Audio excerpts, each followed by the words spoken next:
Naglalabasan na po ngayon ang mga nananawagan na Vice President or Secretary Sara Duterte resign as Secretary ng Department of Education. At lumutang po sa mga pangalan ay si Congressman Joel Chua ng City of Manila. At naunang nagpahayag dyan yung Iloilo Mayor at Bacolod City Mayor. So dalawang mayor at isang congressman na ang nagsabing dapat mag-resign na nga sa Department of Education si Duterte, si Sara, dahil nga po dan sa issue ng budget at complicated relationship na nga o relasyon ng mga Marcos sa Duterte. Hindi natin masisi yung mga local official na magsalita ng ganyan kasi kitang-kita nila na yung kabaitan ng ating administrasyon under President Marcos ay inabuso na ng mga Duterte at ng kailang mga followers kasama na yung mga vlogger sa mga below the belt na mga paratang, below the belt na mga paninira, pero hindi naman sila mag-file ng mga kaso kung talagang may pagkukulang at pagkakamali sa mga batas.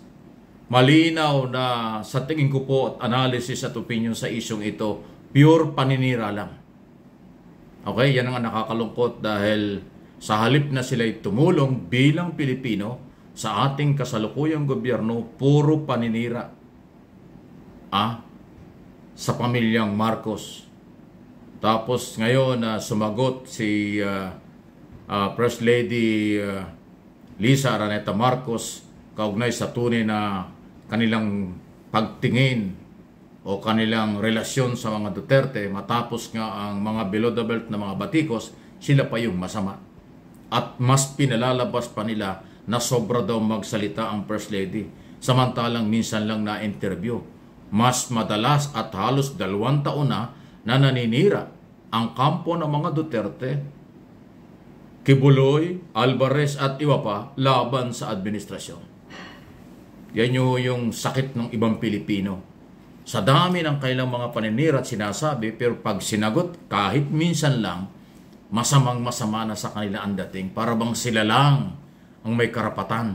Parang sila lang ba ang may demokrasya. Yan po ang mali. Pero sa matitinong Pilipino, alam nila kung sino nagsasabi ng totoo. At itong galaw na ito at pahayag ng congressman at 2 local executive, malamang masundan pa yan. Kasi ang pinag-uusapan dito ay yung magandang aral, magandang matutunan ng mga kabataan sa ilalim ng Department of Education. Milyong kabataang estudyante sa buong bansa yang dapat igabay sa magandang asal at magandang kinabukasan.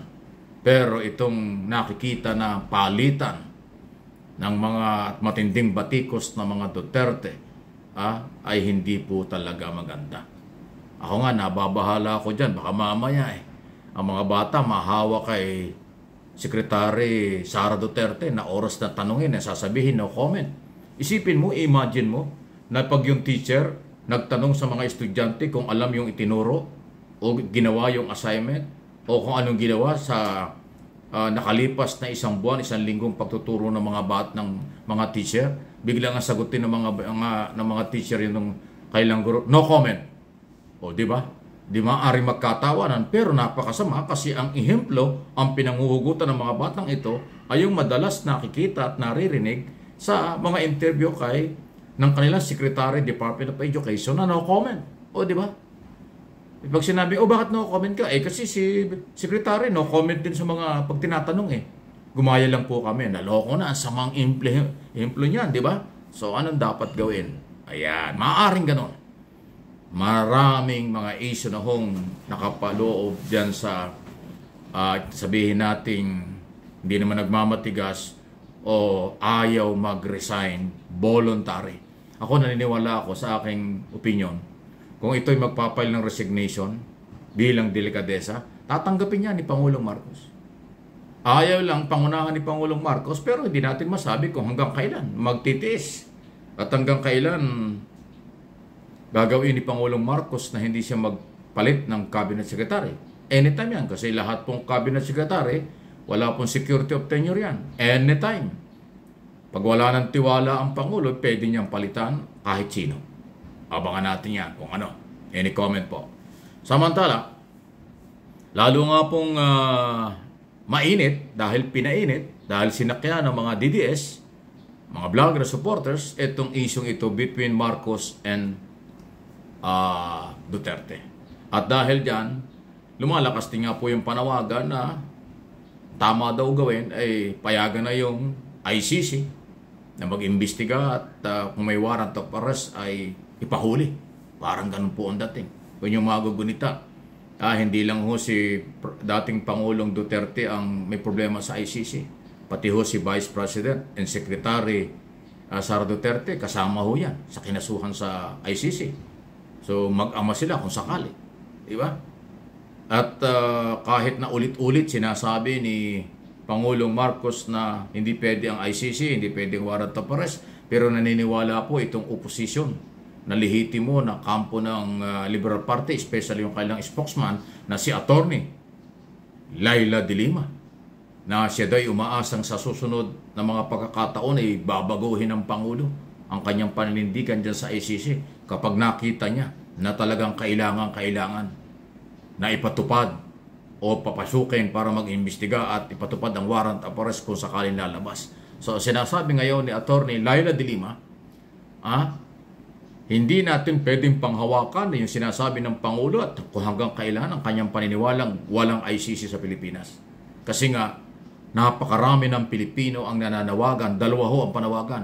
Bumalik tayo sa pagiging member ng ICC o payagan ng ICC na mag-imbestiga at kung may warrant ay ipa-aresto nga po ang mga Duterte at iba pang sangkot sa di umano ay mga human rights violation sa nakaraang administrasyon. At yan ang paniniwala ng lehitimong oposisyon. Alam naman natin yung grupong yan ang lehitimong oposisyon kumpara dun sa mga Duterte. So ayan. So nagpapatuloy yung mainit na isyong ito. Pero ang aking pong panawagan sa aking mga channel at kayo po na mga nanonood, subscriber at followers, ay maging vigilante po, maging vigilant po tayo rito. Ibig sabihin, maging aware tayo sa mga pinag-uusapan, huwag nating pabayaan ito. Kung tama ang ginagawa ng gobyerno, suportahan natin. Pag mali ang ginagawa ng may mga personal and political interest, huwag niyo suportahan yan. Dahil yan ang makakasira sa imahe ng Pilipinas at magiging sagabal sa pag-unlad ng bansa. Priority ay ang palakasin ang ekonomiya para magkatrabaho ang Pilipino, palakasin ang lahat ng mga batas, pairalin ang lahat ng mga batas para naman po maipakita natin sa international community na ang mga batas sa Pilipinas ay gumagana at may demokrasya pero pinapapanagot ang mga lumalabag, umaabuso sa ating mga batas. Yan po'y dapat mangyari at yan po'y gagawin ng ating kasalukuyang gobyerno.